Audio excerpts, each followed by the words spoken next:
શહેરનું સિદ્ધિ સરોવર ફરી એકવાર બન્યું સ્યુસાઇડનું એપી સેન્ટર। પાટણ શહેરનું સિદ્ધિ સરોવર રિનોવેશન થાય તે પૂર્વે જ સિદ્ધિ સરોવરમાં સ્યુસાઇડ કરવાનો પ્રયત્ન।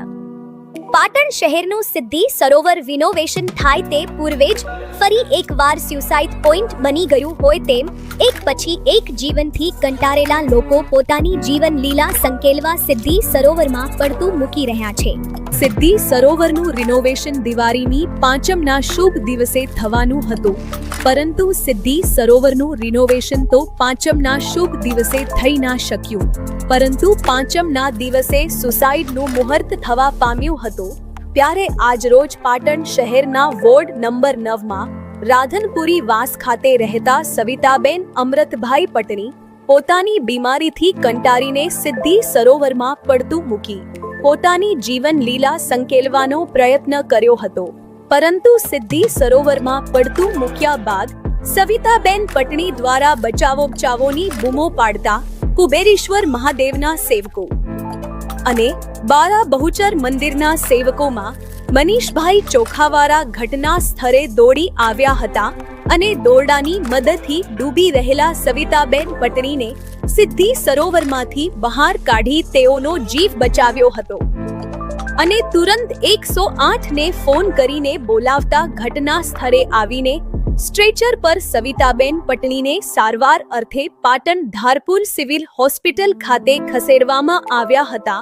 આમ પાટણ શહેરનું સિદ્ધિ સરોવર રિનોવેશન થાય તે પૂર્વે જ સિદ્ધિ સરોવરમાં સ્યુસાઇડ કરવાનો પ્રયત્ન થતા કુબેરેશ્વર મહાદેવના સેવક તેજસભાઈ બારોટે વહેલી તકે સિદ્ધિ સરોવરનું રિનોવેશન હાથ ધરવા પાટણ પાલિકા તંત્રને અનુરોધ કર્યો હતો।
આજ રોજ અમે કુબેરેશ્વર મહાદેવમાં જે રિનોવેશન કામ ચાલી રહ્યું છે એ અંતર્ગત ત્યાં ઊભા હતા અને અચાનક જ બચાવો બૂમો પડી તળાવમાં।